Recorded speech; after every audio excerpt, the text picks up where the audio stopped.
திருப்பூர் மாவட்டம் அவிநாசி கைகாட்டிபுதூர் பகுதியைச் சேர்ந்த ரிதன்யா திருமணமான 78 நாட்களில் வரதட்சணை கொடுமை காரணமாக தற்கொலை செய்து கொண்டார். ரிதன்யாவை தற்கொலைக்கு தூண்டியதாக கணவர், மாமனார், மாமியார் கைது செய்யப்பட்டனர். இந்த நிலையில் ரிதன்யா உயிரிழப்புக்கு அஞ்சலி செலுத்தும் வகையில் அவிநாசி புதிய பேருந்து நிலையம் முன்பாக மௌன அஞ்சலி நிகழ்ச்சி நடைபெற்றது. இதில் நூற்றுக்கணக்கானோர் கலந்து கொண்டு ரிதன்யாவிற்கு மௌன அஞ்சலி செலுத்தினர்.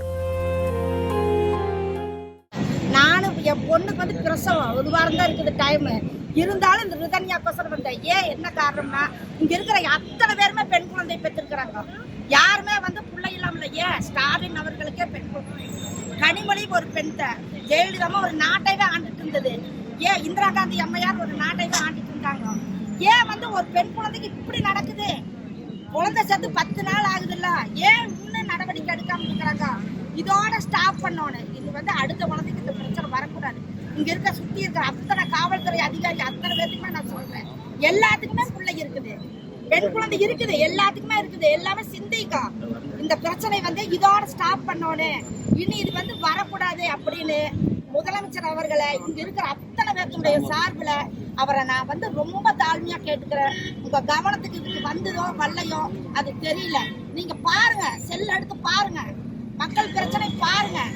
இந்த குழந்தை ஒரு பெண் குழந்தையா முன்னிறுத்தி எந்த பிரச்சனை ஆனாலும் ஒரு குழந்தைய ஒரு பொட்டை பிள்ளை கூப்பிட்டு ஒரு கையில கொடுக்குறாங்க.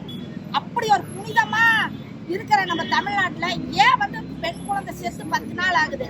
அந்த பிள்ளை எத்தனை கனவுகளோட அந்த வீட்டுக்கு போயிருப்பா, எத்தனை ஆசைகளோட போயிருப்பா புள்ள.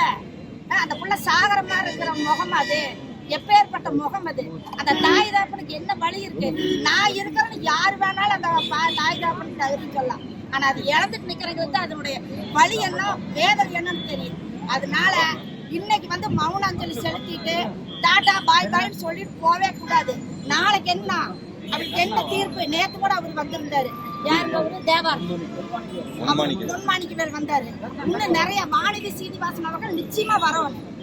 அவர் வந்து நம்ம தொகுதிக்கு சேர்ந்தவங்க, அது ஒரு பெண் தான் வரணும். கனிமொழி அவர்கள் நிச்சயமா வரணும். வந்து இவளுக்கு நீதி கிடைக்கும். நீதி வந்து நிச்சயமா கிடைக்கும். நீதி சாகவே. பிளே ஸ்டோர் மற்றும் ஆப் ஸ்டோரில் இருந்து பாலிமர் செயலியை QR கோடு மூலம் பதிவிறக்கம் செய்யுங்கள். செய்திகளை உடனுக்குடன் பெறுங்கள்.